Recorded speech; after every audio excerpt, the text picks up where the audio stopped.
This morning, as we begin, I want to ask you all a question. How many of you here, raise your hand, how many of you here have a lifelong best friend?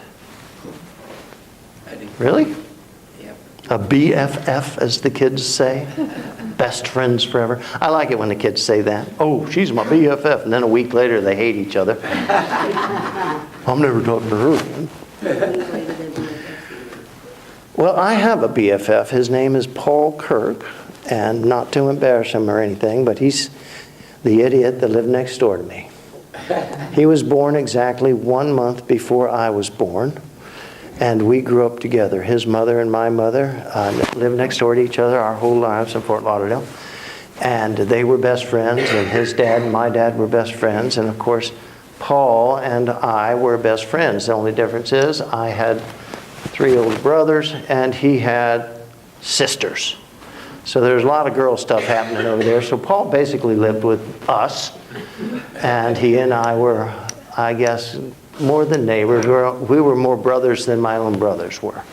And if he was sick, pretty much I was sick. And if he was in trouble, I was right there on a bench next to him. And that was our whole life. Well, a couple of years ago, his wife died of cancer, and he found a new lady, and they wanted to get married. So I went down to do the service. And we had to give a toast, and I was his best man as well as his minister. So I did the toast, and I got to thinking about it. I said, you know, I do have a best BFF. Paul and I have been hanging around each other now. He's like 1 month. He's older than I am by 1 month.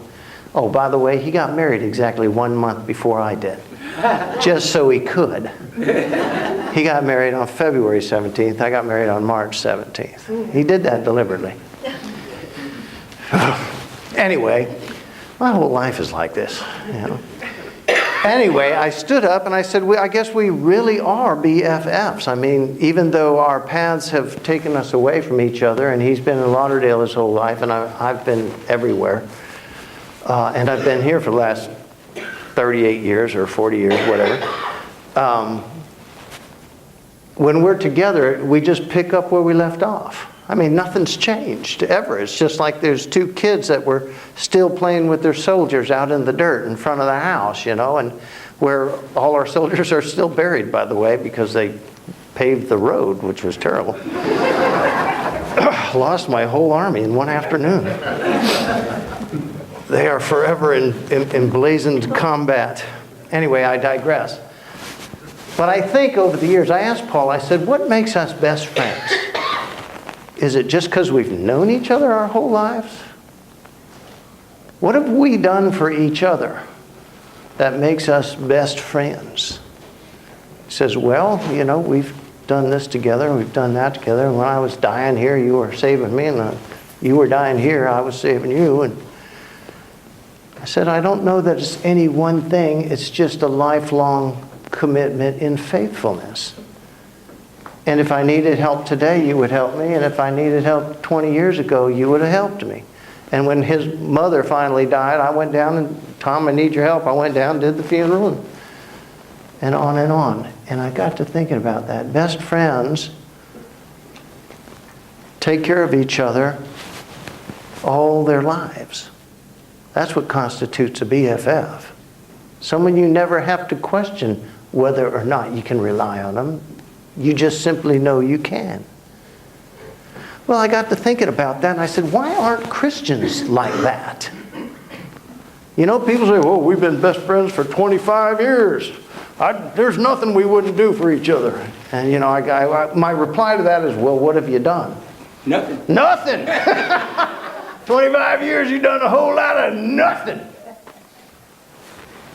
Or as George Kennedy would say, yeah, my boy Luke come at me with a whole lot of nothing.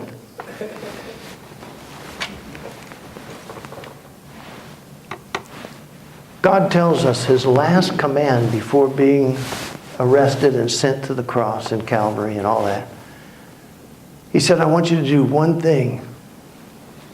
Let my word, his scripture, his teaching, his truth, let my word abide in you. And then you go and love one another and prove yourself as my disciples. If I could say that, a little paraphrase, and prove yourself my best friend forever. Let my truth abide in you, my love abide in you, and then you go and bear good fruit. Bear good fruit. And prove, that's John's gospel says, and prove yourself my disciples. Assume nothing, prove it. Jesus must have been from Missouri. Show me. Go forth and prove your faithfulness. Prove that my love is in you and your love can be shared with everybody else all the time, unquestioningly.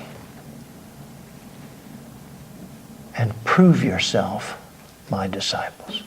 We're going to talk about that this morning. Jesus talked about it a lot. It was a major theme in his scripture. Most of his parables deal with that single issue. We're going to talk about it a little bit. I want you to stand up one final time, stretch your